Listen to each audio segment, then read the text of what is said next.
Jésus. Alléluia. Tu crois en lui. Et de là. Est-ce qu'il a répondu oui? Si tu crois en lui de ton cœur, tu peux te faire baptiser. Le baptême, ce n'est pas une question d'inquiétude. Amen. Amen. Parce qu'il y avait des enseignements qui nous intimidaient tellement. Et nous voyons que, qu'on n'est pas dit de se baptiser, on n'en est pas dit. Et il a fait beaucoup d'années dans l'église. Il a fait 3 mois dans l'église. Il a fait 1 an dans l'église.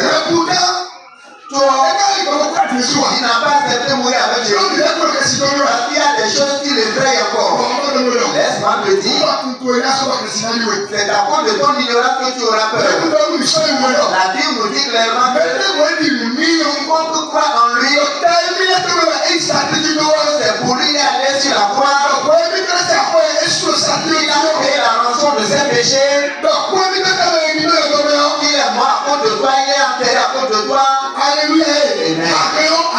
Tu peux faire le baptême. Amen. Amen. Est-ce qu'on a encore une autre divinité en laquelle nous croyons? Est-ce que nous avons notre Dieu dans la maison qui constitue notre appui? Donc si nous nous appuyons sur Jésus, c'est en lui que nous croyons. Donc c'est important que nous acceptions mourir avec lui. Que nous ressuscitions avec lui. Nous allons entrer dans une alliance avec lui. Vraiment, Jésus te marque et moi, il t'a apporté beaucoup. Amen. Et tu sois oui. Savez-vous? Marc chapitre 15.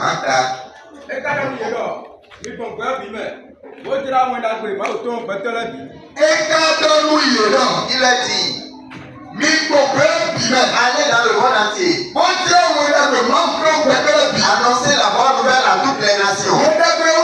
La bonne nouvelle est que Jésus est mort sur la croix pour le pardon du péché du monde.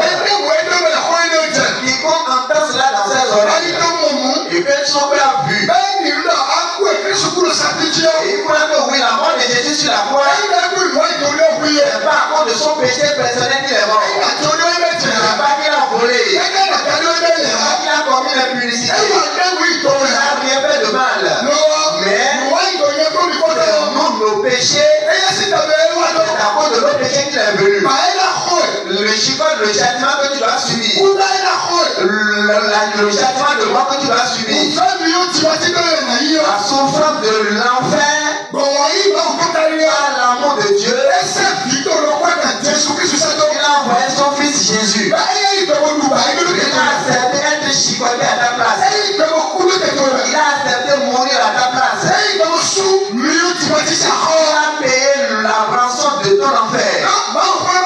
Parce que la parole de Dieu nous dit que tous sont péchés et qu'ils sont privés de la gloire de Dieu.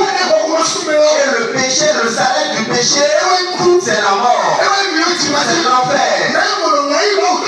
L'amour de Dieu, il dit mais tous ceux-là vont périr. Tous ces enfants-là vont mourir et périr comme ça.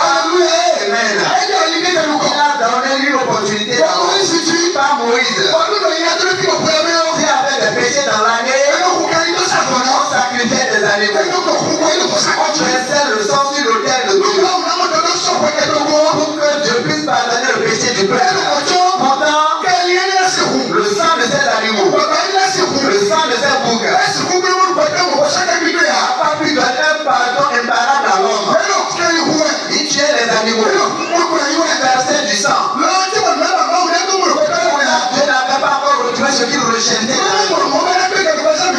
La chose soit vraiment enfermée dans notre vie. Il a été obligé. Il a fait une réunion dans le ciel avec les anges, avec les créatures. Il a demandé qui peut aller sur la terre sauver les hommes. Un ange n'a osé lever le doigt. Aucune des créatures n'a pu lever le doigt. Laisse-moi te dire, Jésus, mon Jésus, c'est lui qui a accepté prendre l'acte. L'Apocalypse nous dit, alors qu'il peut prendre le livre, ouvrir ça,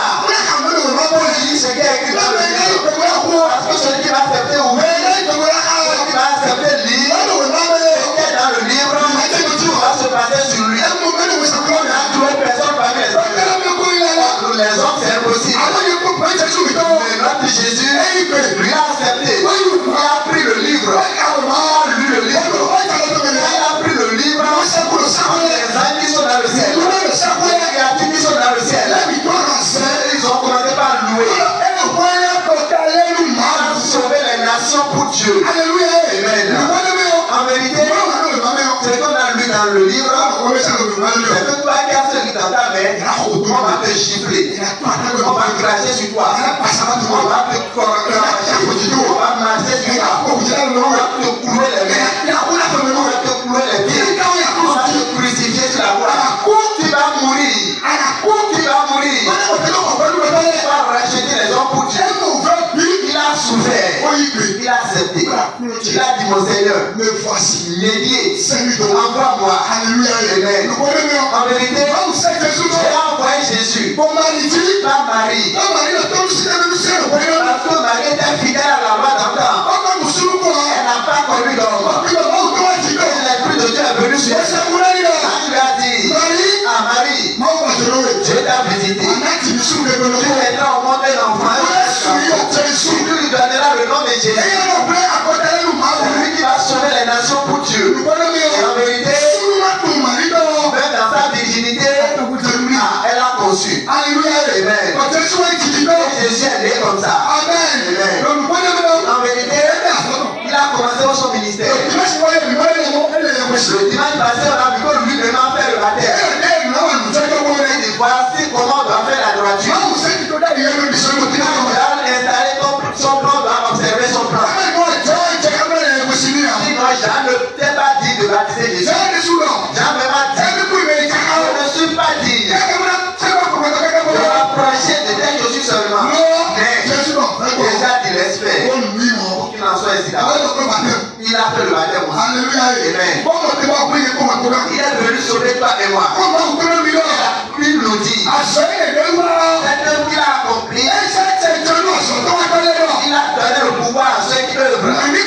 Il nous demande de parcourir le monde entier. D'annoncer cette bonne nouvelle aux nations. Quiconque entendra ce message dans la bouche d'un homme de Dieu, il croira et on le baptisera. Amen. C'est la bonne nouvelle annoncée. Et ce matin, tu entends. Tu as cru. Tu as cru en Jésus. Est-ce que tu crois en Jésus? Si tu crois en lui, le baptême, tu peux te baptiser.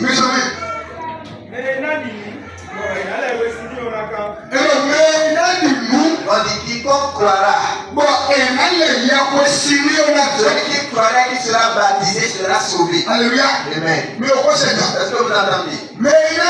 Celui qui croira qui sera baptisé, c'est celui-là qui sera sauvé. Donc si tu ne crois pas, qu'est-ce va se passer?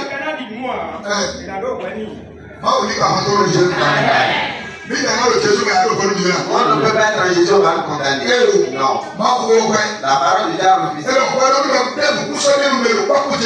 dit qu'il n'y a plus aucune condamnation pour ceux qui sont dans Christ. Celui qui est mort et ressuscité avec Jésus, il n'y a plus de condamnation pour lui. La Bible nous dit clairement, celui qui a rejeté la foi,